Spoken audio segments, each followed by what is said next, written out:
آئینہ دیکھتے. ہمارے نوجوان بھی سارا دن آئینے کے آگے کھڑے رہتے ہیں، کبھی بال اس طرح کے بناتے ہیں، کبھی اس طرح کے. تو میرا کئی دفعہ دل کرتا ہے کہ میں ان سے کہوں کہ تو آئینے کو کہہ رہا ہے جھوٹ بول، پر وہ کیسے بولے؟ تو کہہ رہا ہے آئینے کو کہ تو کیا سب سے پیارا تو ہی لگ رہا ہے، پر وہ کیسے بولے؟ اس نے تو سچ بتانا ہے. ان کو آئینہ جو دکھایا تو برا مان گئے. تو میرے عزیز یاد رکھیے گا، نبی پاک صلی اللہ علیہ وسلم بھی آئینہ دیکھتے. آئینہ دیکھنا حضور کی سنت ہے. کوئی سنت سمجھ کے آئینہ دیکھے گا تو ایک دفعہ دیکھنے پر 100 شہیدوں کا ثواب ملے گا. لیکن نبی پاک صلی اللہ علیہ وسلم آئینہ دیکھتے کیا کہتے؟ اللہم انت حسنت خلقی فحسن خلوقی. یا اللہ، یہ دیکھیں حضور نے ہمیں سکھایا ہے، یا اللہ جس طرح تو نے میری صورت اچھی بنائی ہے میری سیرت بھی اچھی بنا دے. یہ ہمیں سکھانے کے لیے دعا. یا اللہ جس طرح صورت اچھی بنائی ہے، جس طرح تو کہتا ہے نا اس دفعہ اس وقت دیکھ لو کپڑوں پہ کوئی داغ نہیں، تو دعا کیا کر باطن کے بھی اللہ داغ دور فرما دے. یہ والا سارا معاملہ بھی ٹھیک ہو جائے. آخر کی طرف آتا ہوں. فرمایا جب کھانا کھانے لگو تو دعا مانگو.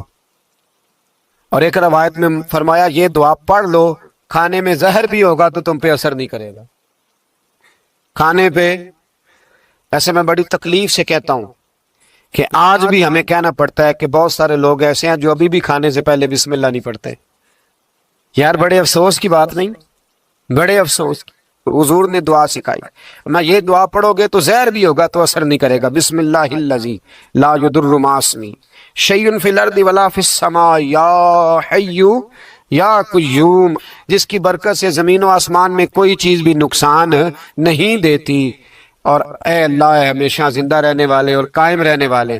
یہ نبی پاک علیہ السلام. اور ایک حدیث میں اور بھی دعا آئی ہے. بسم اللہ شریف تو خیر بخاری میں موجود ہے، مسلم میں موجود ہے. بسم اللہ والا برکت اللہ بھی ایک حدیث میں نبی پاک صلی اللہ علیہ وسلم نے ارشاد فرمایا.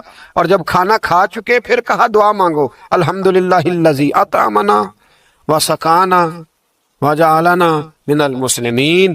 اللہ تعالیٰ کا شکر ہے جس نے ہمیں کھلایا بھی، پلایا بھی اور مسلمان بھی بنایا. مرزا مظہر جانا فرماتے ہیں کہ بارش ہوئی تھی تازی دلی میں تازی بارش ہوئی. ایک بابا لکڑی کے جوتے پہنے ہوئے کھڑا ہوں، اللہ اللہ اللہ اسی کسے دے کچھ بھی نہیں لگ دے نہ کوئی ساڈا دردی. بابا مست ہو کے جا رہا، اللہ اللہ کرتا جا رہا. ایک طوائف اپنے کوٹھے سے اتر کے تو سیڑھیوں پہ بیٹھی تھی، ساتھ اس کا یار بھی بیٹھا تھا. بابا اپنی مستی میں جا رہا تو بابا جی کے پیروں سے کچھ مٹی اڑی تو اس عورت کے کپڑوں پہ پڑ گئی. پرواہ ہی نہیں، بزرگ گزر رہے. وہ یار اس کا دوڑا ہوا آیا، اس نے آ کے تھپڑ مارا. کا خیال نہیں سارے اس کے کپڑے آلودہ کر دیے، تو کدھر تیرا دماغ نہیں ٹھیک؟ بابے نے نظر اٹھائی، کہا بیٹے میں نے دیکھا نہیں، چل اللہ تیرا بھلا کرے، تو نے بدلہ لے لیا. بابا جی چپ کر کے وَإِذَا خَاطَبَهُمُ الْجَاهِلُونَ قَالُوا السَّلَامَ چپ کر کے گزر گئے. ٹھنڈ کا موسم تھا، بارش تازہ ہوئی تھی، حلوائی دودھ کاڑ رہا تھا. اس نے بٹھایا بابا جی کو پھٹے پہ، پیالہ پکڑا، دوڑ کے آگے بڑھا. بزرگ آ گئے، آئیے بیٹھیے. دودھ کا گرم پیالہ شکر ڈال کے دیا. بابا جی نے دودھ پیا، پھر نظر جھکی، پھر رنگ بدلا. کہنے لگے مالک تو کتنا بے نیاز ہے، کہیں تھپڑ مرواتا ہے کہیں دودھ پلاتا ہے. تیری بے نیازی ہے نا، ادھر تھپڑ مروایا یہاں دودھ پلایا، تو ہی جانتا ہے تیرے رنگ کیا ہے. ابھی بابا وہیں بیٹھا تھا، توڑے آئے پیچھے سے لوگ، شور ہوا. بابے کو دبوچ کے وہاں لے گئے جہاں اس نوجوان نے تھپڑ مارا تھا. کہا تو اللہ کا بندہ ہے، اللہ کے بندے بد دعا تو نہیں دیتے. ہوا کیا؟ کہا تو نے بد دعا دی ہے. کہا نہیں دی، بات بتاؤ.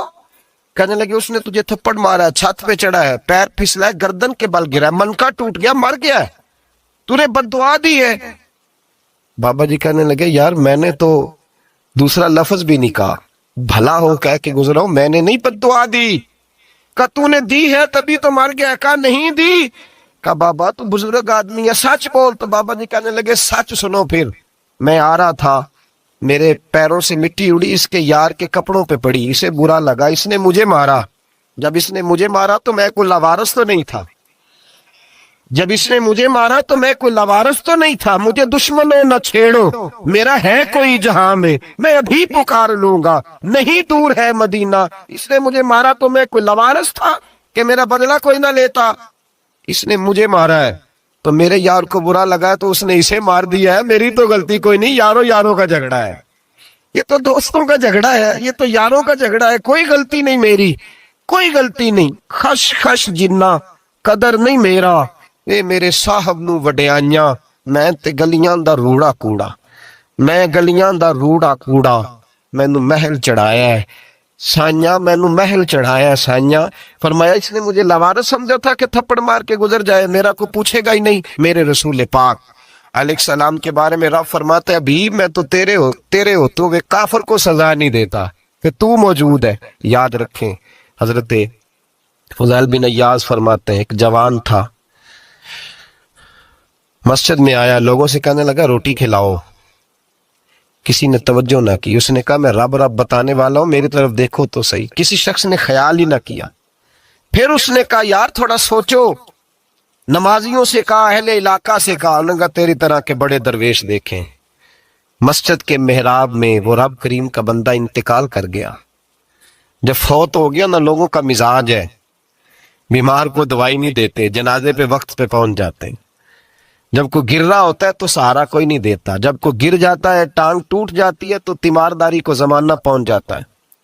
اور بزرگ وہ نوجوان اللہ کا نیک بندہ مسجد کے محراب میں فوت ہو گیا۔